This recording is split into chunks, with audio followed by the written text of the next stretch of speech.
नमस्कार, मी श्रद्धा टपाल. टिडवा न्यूज मध्ये आपलं हार्दिक स्वागत. चला पाहूयात आजच्या काही ठळक घडामोडी. नडगाव दानगाव ग्रामपंचायत सरपंचपदी अरुणा चौधरी यांची बिनविरोध निवड. नडगाव दानगाव ग्रामपंचायत सरपंचपदी अरुणा सतीश चौधरी यांची बिनविरोध निवड करण्यात आली. आपापसात ठरल्याप्रमाणे प्रमिला प्रकाश लोणे यांनी सरपंच पदाचा राजीनामा दिला होता.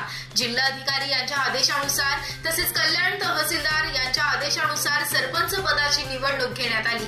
सरपंच पदासाठी अरुणा सतीश चौधरी यांनी अर्ज निवडणूक अधिकारी तथा सभेच्या अध्यक्ष दर्शना भावे यांच्याकडे दाखल केला. सदस्य उषा लोणे, प्रमिला लोणे, शेवंताबाई जाधव, कैलास रावते आणि अरुणा चौधरी, ग्रामसेवक प्रसेन गोदारणे आदी जण उपस्थित होते.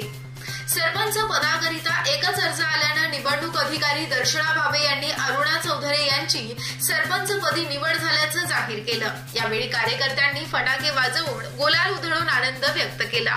नवनिर्वाचित सरपंच अरुणा चौधरी यांना शुभेच्छा देण्यासाठी ठाणे जिल्हा मध्यवर्ती सहकारी बँक उपाध्यक्ष अरुण पाटील, शिवसेना तालुका प्रमुख वसंत लोणे, उपजिल्हा प्रमुख सुदाम पाटील, माजी सरपंच आदेश चौधरी, रवींद्र जाधव, ॲडव्होकेट संतोष भोईर, विजय भोईर, भगवान सुरोशी, नितेश सोनवणे, संदीप चौधरी यांच्यासह आदी जण उपस्थित होते.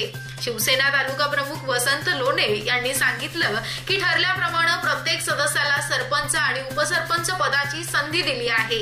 खेळीमेळीच्या आनंदमय वातावरणात निवडणूक पार पडली आहे असे सांगितले. आमच्या नडगाव दानगाव ग्रामपंचायतमध्ये आता चौथा आमचा तिसरा सरपंच निवडून दिलेला आहे. त्यासाठी आमचे वसंतजी लोणे तालुका प्रमुख या अण्णांचं खूप श्रेय मोठं आहे आणि मोठ्या मानाने त्यांनी आज आम्हाला हे पद मिळवून दिलेलं आहे. आणि ह्या पदाचं त्यांच्या सांगण्यानुसार किंवा त्यांच्या आदेशानुसार आणि ग्रामपंचायतचा विकास जो करणं सरपंचाला पाहिजे तो आमचा सरपंच विकास करणार आहे आणि विकासाची कामे जास्तीत जास्त हो त्यासाठी आम्ही आमचे आमदार साहेब असतील, कतोरे साहेब झाले, वसंतजी लोणे साहेब झाले, प्रकाशजी पाटील साहेब झाले, यांचे सहकार्य आम्ही घेऊन चांगला विकास करण्याचा आम्ही प्रयत्न करणार आहे. आणि ज्या सदस्यांनी आज अरुणा सतीश चौधरी यांना सरपंच पदावर बसवलेलं आहे त्या सर्व सदस्यांचं एक मनपूर्वक धन्यवाद. आणि दोन माझे शब्द थांबवतो. धन्यवाद. आणि कशा योजना त्या राबवण्यासाठी आपण काय कराल? आता आमचं नियोजन जसं आम्हाला पदासाठी बसवण्यासाठी आमचं नियोजन झालं त्याचप्रमाणे मी 3 महिन्यापासून काही विकासाचे कामांचं नियोजन केलेलं आहे. जसं ठक्कर बाबा योजनेतून सोलर सिस्टमचं, पाण्याच्या योजनेचं सर्व ज्या समस्या आमच्या आहेत त्यांचा आढावा घेतलेला आहे.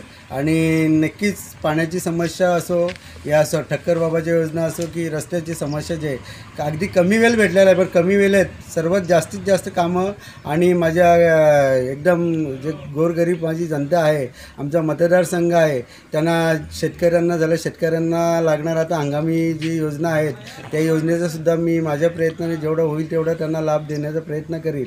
आणि सदैव माझ्या समाज बांधवांचं मी ऋणी राहील आणि त्यांच्या असणाऱ्या समस्या शेवटपर्यंत सोडवत राहील हीच माझी इच्छा राहणार आहे. जय हिंद, जय महाराष्ट्र. तर या होत्या आजच्या काही ठळक घडामोडी. उद्या पुन्हा भेटू याच ठिकाणी. धन्यवाद.